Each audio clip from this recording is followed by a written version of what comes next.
गुफ्तगू रहेंगे। अहले बैत का प्यार फ़राइज़ दीन में से है, सहाबा की मोहब्बत फ़राइज़ दीन में से है।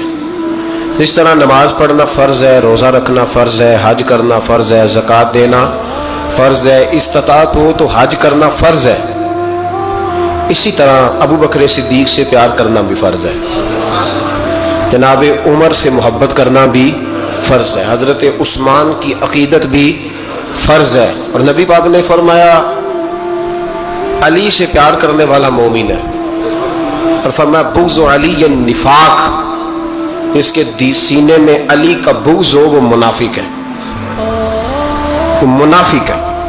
जिसको नबी पाक मुनाफिक है कि नहीं?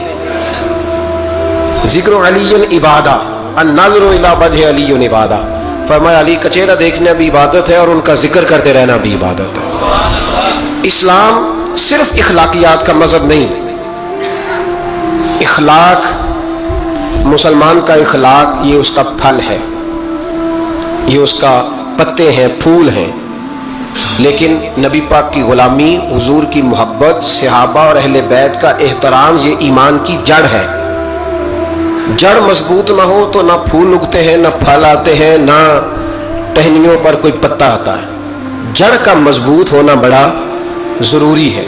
इन मोहब्बतों का सीने में उठना, पहला पहलू आज के मौजू का उसको ज़हन में रखें। मोहब्बत का जोश मारना, मोहब्बत का जोश मारना, प्यार का बढ़ना, तबीयत में ज़ौक़ पैदा होना, ये ईमान की अलामत है।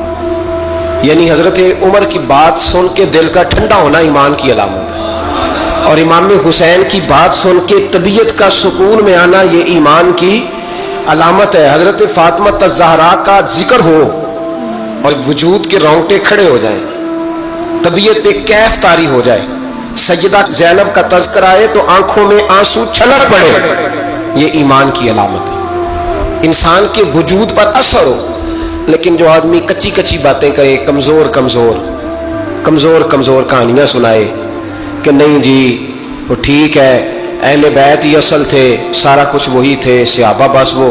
भाई जिस आदमी के पीछे मौला अली नमाज पढ़ते हैं वो बंदा तुझे कबूल क्यों नहीं? जिस अबू बकर सिद्दीक के पीछे वो नमाजें पढ़ते हैं तुझे क्यों नहीं कबूल? जिस उमर के वो मुशीर बनते हैं तुझे क्यों नहीं हजरत उमर कबूल?